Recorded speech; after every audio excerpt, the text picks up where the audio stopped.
Oke, selamat pagi. Assalamualaikum warahmatullahi wabarakatuh.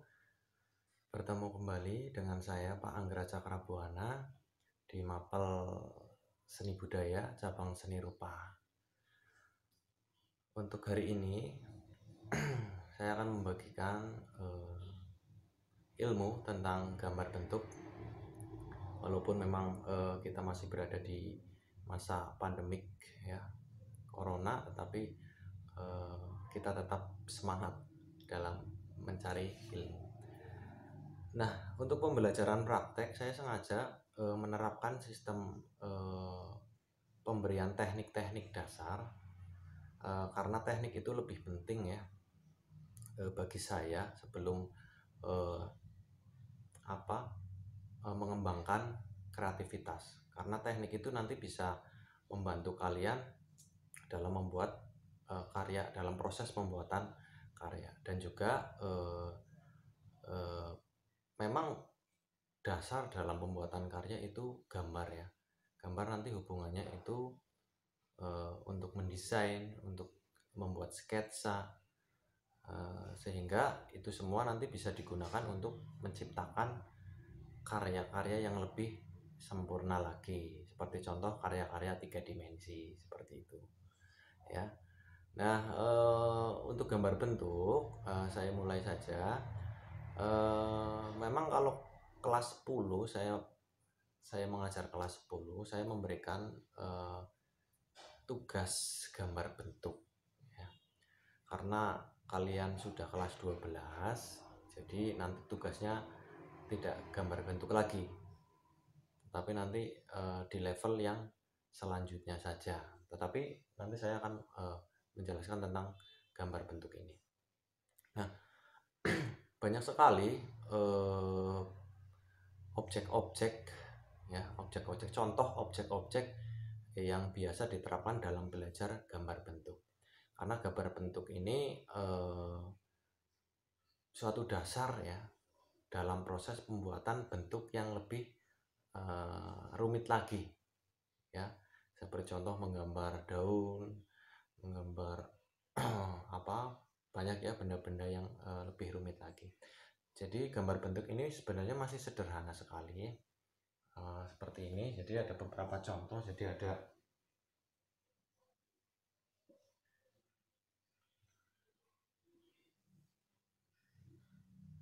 tabung, ada kerucut. Ini maaf ya, susah ini. Terus ada misal ada limas segitiga, ada bola ya, terus ada balok misal.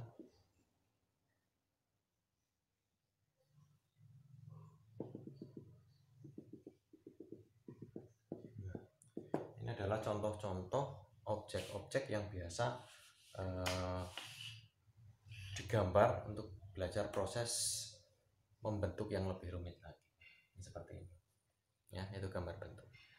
Nah, sebelum kalian lebih jauh lagi belajar menciptakan gambar, kalian harus memperhatikan prinsip seni rupa ya. Prinsip seni rupa itu berbeda dengan unsur seni rupa ya. Mungkin minggu kemarin saya sudah menjelaskan tentang unsur seni rupa ya. Unsur seni rupa kan ada 8. Yang pertama titik, garis, bidang, bentuk, warna, tekstur ya, cahaya ya, itu. Nah, kalau prinsip seni rupa ini berbeda. Jadi prinsip seni rupa ini adalah patokan-patokan atau kaidah-kaidah yang harus kalian perhatikan dalam proses penciptaan karya seni apapun, tidak hanya gambar bentuk ya, bisa untuk menciptakan karya 2 dimensi maupun 3 dimensi, entah itu murni maupun terapan ya. Kalau murni kan karya seni yang hanya bisa dinikmati keindahannya saja. Kalau terapan itu tidak hanya keindahannya saja, tetapi juga fungsinya ya. Nah, oke, langsung saja saya jelaskan prinsip-prinsip seni rupa tersebut. Ada 5. Yang pertama itu Yang pertama itu kesatuan ya. Kesatuan atau unity. Ya, bahasa Inggrisnya seperti itu, unity. Jadi bisa diibaratkan ketika kalian memperhatikan prinsip kesatuan ini, kalian harus menggabungkan beberapa objek-objek yang kalian gambar menjadi satu kesatuan yang utuh. Ya, jadi prinsip kesatuan ini biasanya digunakan untuk menggambar objek-objek yang lebih dari satu. Ya, seperti tadi saya menggambar ada beberapa objek dan saya satukan menjadi satu kesatuan yang utuh. Jadi seperti nempel ya satu persatu gitu. Jadi dari depan ke belakang gitu. Kayak tadi yang awal saya menggambar. Nah, itu kesatuan. Seperti itu kalau diterapkan di dalam gambar bentuk. Berbeda lagi kalau nanti di patung atau kayak yang karya-karya yang lain, itu berbeda. Yang kedua adalah proporsi. Ya, atau bahasa Inggrisnya proportion gitu ya. Nah, proporsi ini adalah perbandingan besar kecilnya objek yang akan kalian gambar. Ya, misal kalian akan menggambar burung ya, kalian tidak mungkin menggambar kepala burungnya itu lebih besar dari kakinya. Nah, itu proporsi sesungguhnya. Meskipun ya kalau kita pelajari seni itu banyak ya pandangan-pandangan yang menyatakan ini. Saya menjelaskan proporsi secara nyata. Proporsi secara nyata. Jadi kalau di lukisan itu di aliran realisme gitu. Bukan di abstrak atau di karikatur, ya itu berbeda lagi. Meskipun di situ juga ada prinsip proporsi, tapi menurut kalangan karikaturis itu proporsinya ya menurut mereka proporsinya selaras, memang seperti itu, kepala lebih besar dan kakinya lebih kecil. Nah, ini saya menjelaskan dengan proporsi secara real atau nyata ya. Besar kecilnya objek ya. Kalau tadi ini bisa disebut komposisi lah, kesatuan atau penggabungan. Nah, gitu. Yang ketiga adalah irama ya. Irama ini juga kalau kalian perhatikan, kalau kalian mendalami karya seni, sering apresiasi karya seni itu lebih luas lagi cakupannya. Jadi kalau irama di gambar bentuk itu biasanya terlihat di arsiranya. Jadi dari tipis ke tebal, dari gelap ke terang, itu menimbulkan efek irama di situ. Nah, kalau di seni musik kan irama itu tinggi rendahnya nada gitu kan. Nah, kalau di karya seni rupa itu seperti itu. Nah, bisa juga tercipta di objek-objeknya. Misal kalian membuat sebuah, nah,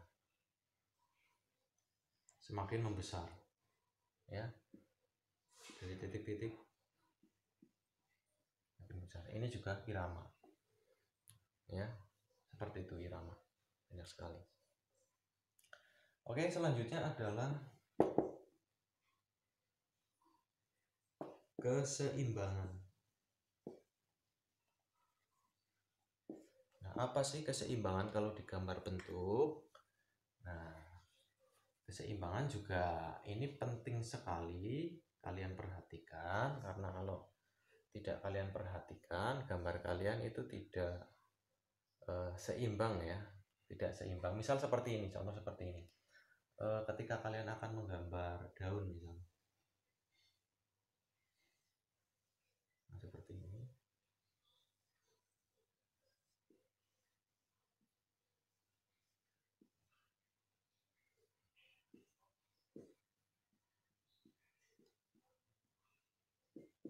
Nah, dengan besar segini, paling paling enggak medianya itu segini. Nah, jadi sebelum kalian menggambar, kalian harus perhatikan besar media yang kalian gunakan, ya, sehingga nanti kalian menyesuaikan besarnya objek, jadi tidak terlalu besar dan tidak terlalu kecil. Nah, itu kalau digambar bentuk keseimbangan seperti itu, ya. Tidak mungkin medianya segini, misal gambarnya cuma di pojokan sini. Nah, itu kurang seimbang, berarti tidak memperhatikan prinsip seni rupa. Oke ya.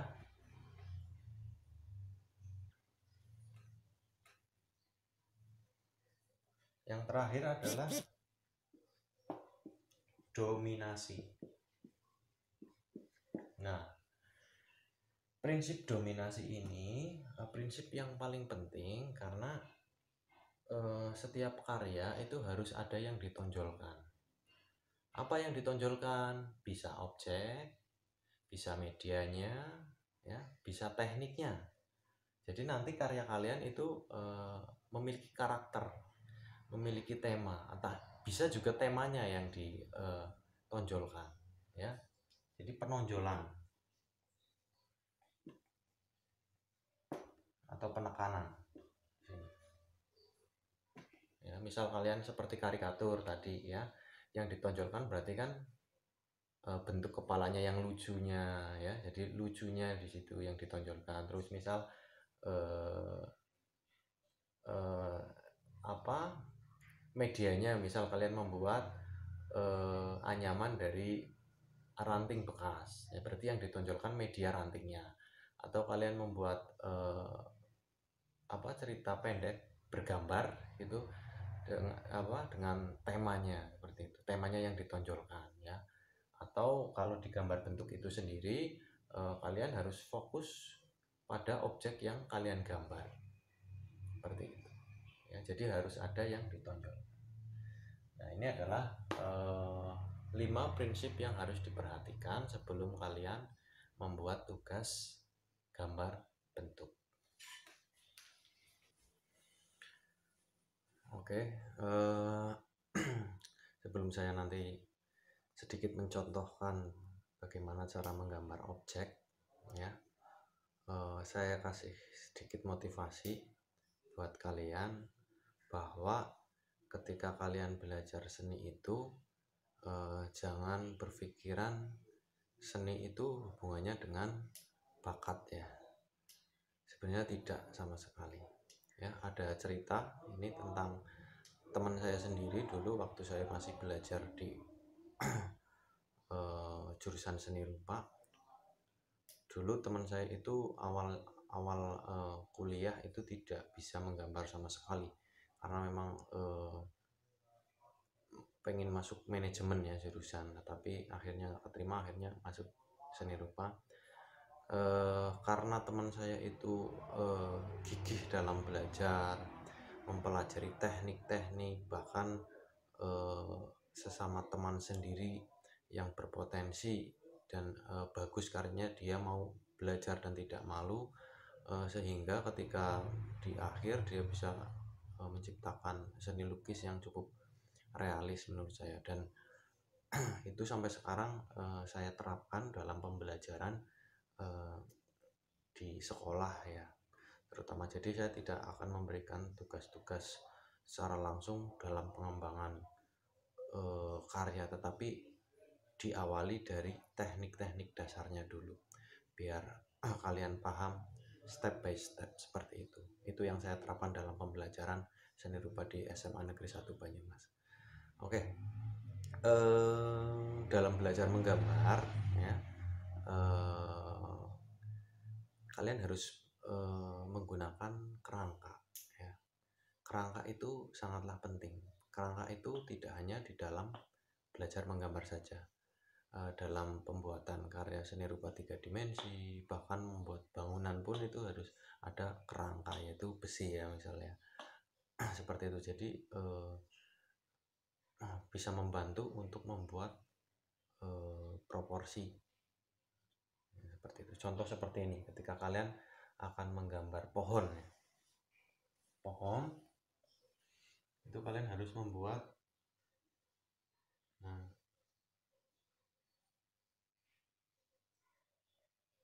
seperti ini dulu, baru kalian membuat bentuknya. Sehingga garis ini itu untuk membantu kalian dalam membentuk yang lebih rumit lagi. Nah, seperti ini ya.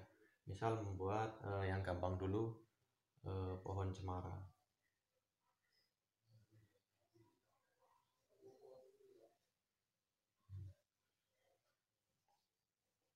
Nah, seperti ini ya.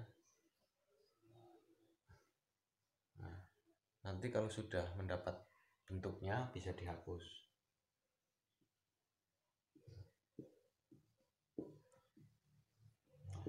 Pohon cemara misal seperti ini. Lagi bisa langsung seperti ini.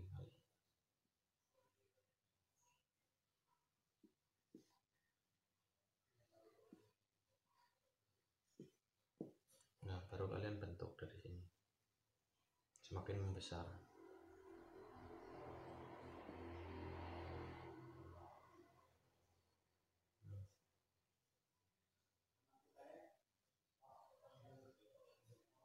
Ya, sebenarnya memang tutorial seperti ini banyak sekali ya di YouTube juga banyak, cuma ya biar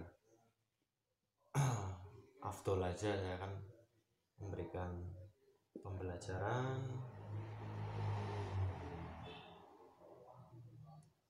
Nah, seperti ini ya, kalian bisa menambahkan daun-daun ya. Nah, seperti ini ya. Nah, itu contoh.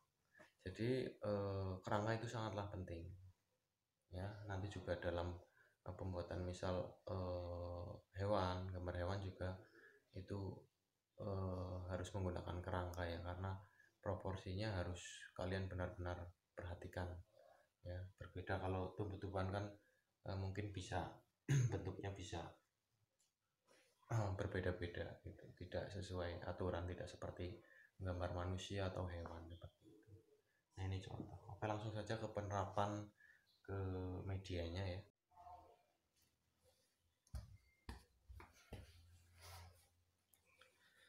Nah, nanti untuk prakteknya kalian bisa menyediakan medianya seperti pensil ya. Untuk pensil itu standar yang 2B ya, 2B. Tapi kalau kalian punya 3 jenis juga lebih baik. Jadi kalau 3 jenis itu intensitas gelap terangnya itu kerasa sekali.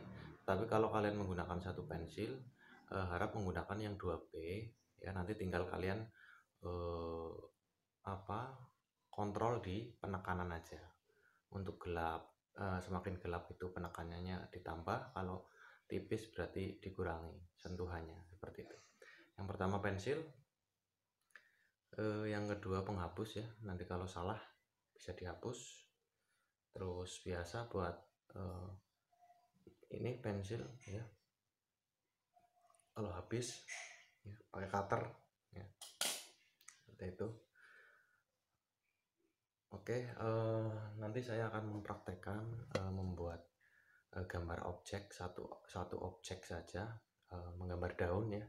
Nah, nanti untuk arsirannya nanti kalian bisa memilih satu jenis arsiran yang kalian sukai atau yang paling nyaman. Pokoknya ada beberapa contoh arsiran ya. Yang pertama zigzag. Nah, kalau zigzag itu seperti ini,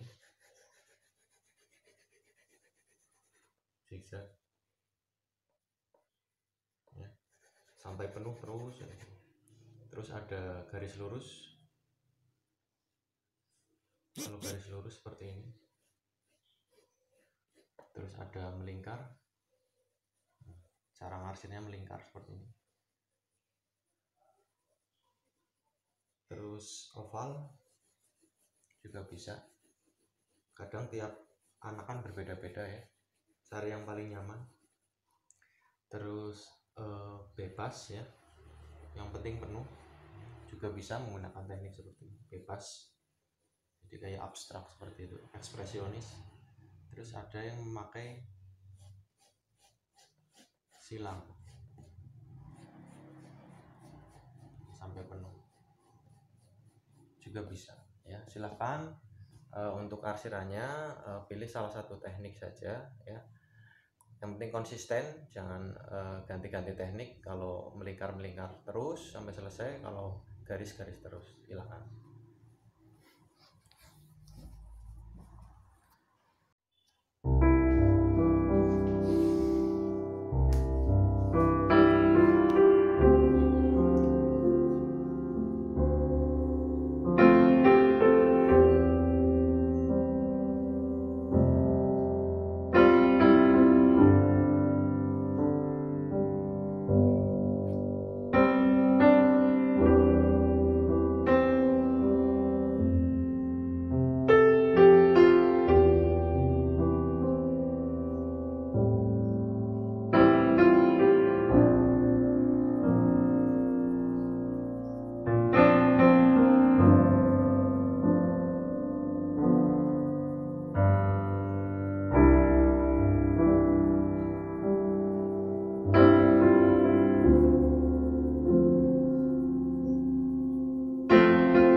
ya, ini hanya contoh aja.